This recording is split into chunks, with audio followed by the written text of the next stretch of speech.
Radio Amor presenta Buenas noches con amor. Espacio de reflexión con mensajes sobre ayuda práctica para la familia, establecimiento de principios con propósito para tu vida, junto al pastor David Ramírez Cartes. Seas bienvenido.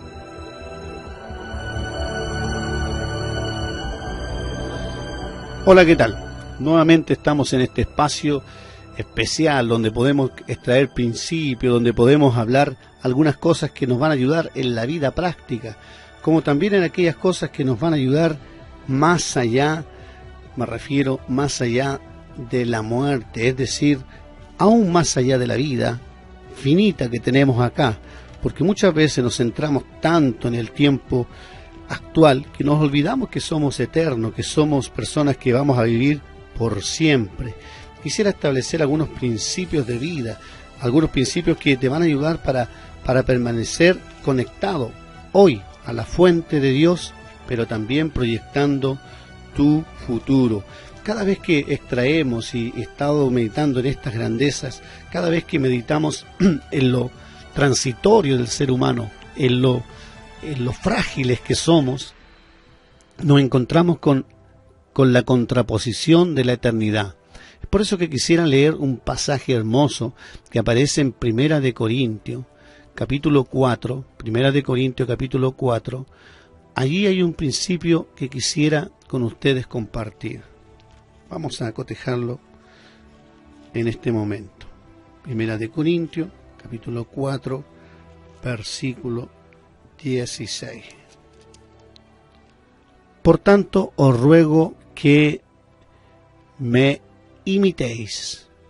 Por esto mismo os he enviado a Timoteo, que es mi hijo amado, fiel en el Señor, que os recordará todo mi proceder en Cristo, de la manera que enseño en todas las partes y en todas las iglesias. Dice, más aún, más algunos están envanecidos, como si yo nunca hubiese ir a vosotros. Pablo vivió momentos difíciles, vivió momentos que incluso dice la palabra de Dios que estuvo su vida a punto de partir.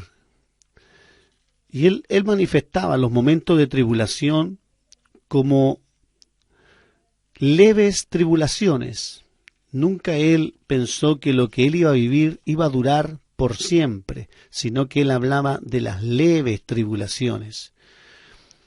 Y en el mismo capítulo 4, pero ya de la segunda de Corintios, en el mismo verso, Pablo, que le está aconsejando en el Primera de Corintios a un discípulo llamado Timoteo, acerca de que permaneciera fiel, ahora Pablo grafica mucho más profundamente en segunda de Corintios, que es donde encontramos la riqueza de la gracia.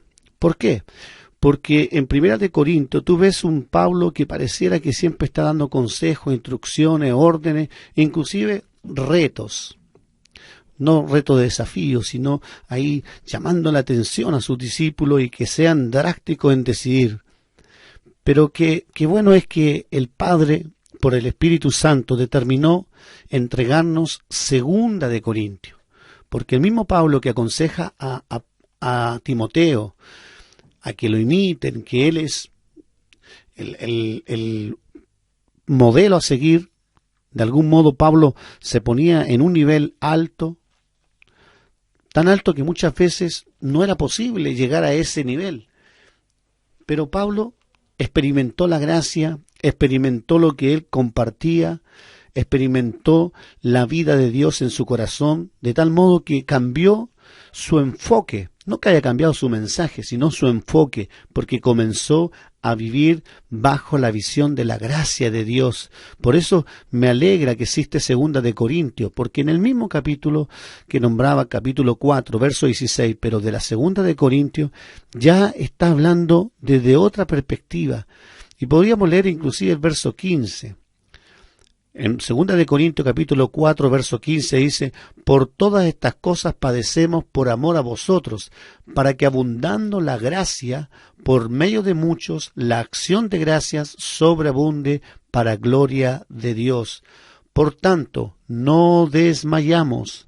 Antes, aunque este hombre exterior se va desgastando, el interior, no obstante, se renueva de día en día. Porque esta leve tribulación momentánea produce en nosotros cada vez más, dice, un cada vez más excelente y eterno peso de gloria, no mirando nosotros las cosas que se ven, sino las que no se ven, pues las cosas que se ven son temporales, pero las que no se ven son eternas. Aquí vemos entonces un apóstol Pablo totalmente diferente, un apóstol Pablo que ya había experimentado, que había crecido, podríamos decir, madurado en sus experiencias, de tal modo que él podía hablar ya no como el instructor tan solo que corregía, sino como un padre.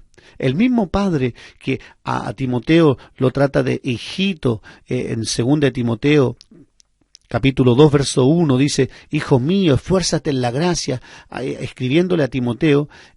Ese mismo Pablo, porque si tú lees las epístolas, cada epístola lleva una secuencia, y Timoteo es ya prácticamente la última de las cartas que Pablo, y sobre todo 2 Timoteo, donde Pablo ya está dando los últimos consejos a la iglesia y principalmente a su discípulo amado, Timoteo, donde él recoge toda la riqueza para administrarla a este joven, porque él dice más adelante, por ahí por el capítulo 6 de 2 Timoteo, dice que ya su partida está cerca. Él sabía que tenía que partir y que había acabado la obra por el cual el Padre le había enviado. Pero este apóstol Pablo no se iba quejando, no se iba en amargura ni en tristeza. Por el contrario, Pablo me bendice, porque Pablo habla de que él se va con gozo. Inclusive, una ocasión es preciosa hablando de esto, cómo Pablo fue creciendo, madurando y experimentando la gracia del Señor en su vida. Pablo, en una ocasión, él habla en relación a su experiencia, no solamente presente, sino a la porvenir. Pablo habla de este modo, él dice, en relación a lo que acabo de mencionar, en capítulo 20 del libro Los Hechos, él se está despidiendo de sus discípulos, de los discípulos de ahí de Éfeso, y dice que él estuvo compartiendo prácticamente como 3 años y medio, dice, tuve 3 años con lágrimas, le he enseñado, y comenzó a hablar con ellos, pero mira lo que aparece en Hechos de los Apóstoles, capítulo 20, verso 24, dice, de ninguna cosa hago caso, ni estimo preciosa mi vida para mí mismo, con tal que acabe mi carrera con gozo, y el ministerio que recibí del Señor Jesús, para dar testimonio del Evangelio de la gracia de Dios. Mira qué maravilloso, dice, de ninguna cosa hago caso. O sea, Pablo ya había experimentado muchas cosas y él estaba determinado con un solo propósito. Dice, ni estimo preciosa mi vida para mí mismo. O sea, estoy dispuesto a sufrir, a negarme, a restringirme por causa del llamado, por causa del propósito. Luego dice, con tal que acabe mi carrera con gozo. Qué importante es esto, porque Pablo sabía, como citaba en 2 Timoteo, sabía que iba a llegar el día de su partida. Acá en este pasaje de Hechos 20, él se iba de un lugar, pero él sabía que iba a llegar su momento de su partida, y él hablaba de esta manera, dice, que termine, que pueda acabar mi carrera con gozo y el ministerio que recibí del Señor Jesús. Dice, ¿qué más dice? Para dar testimonio del Evangelio de la gracia de Dios. Hechos 20, 24 estoy leyendo. Porque para entregar el mensaje del Evangelio de la gracia de Dios, tú tienes que experimentar algunas cosas, tienes que vivir experiencias de tal modo de que cuando tú hablas, no hablas solamente del concepto, sino de la experiencia, de la riqueza, del depósito que está en nuestro interior por causa de vivencia, por causa de experiencias, como Pablo dice, que aunque nuestro hombre exterior se va desgastando, desgastando, vamos viviendo situaciones difíciles en la vida, pero es la forma divina en que Dios permite que nosotros experimentemos su gracia. Es por eso que Dios permite que vivas tribulaciones diversas para que tú experimentes la gracia, te proyectes al futuro, te proyectes a la eternidad y sepas que lo que estás viviendo es tan solo temporal. Vamos a seguir hablando esto el día de mañana. Gracia y paz. Buenas noches en el tiempo de la reflexión.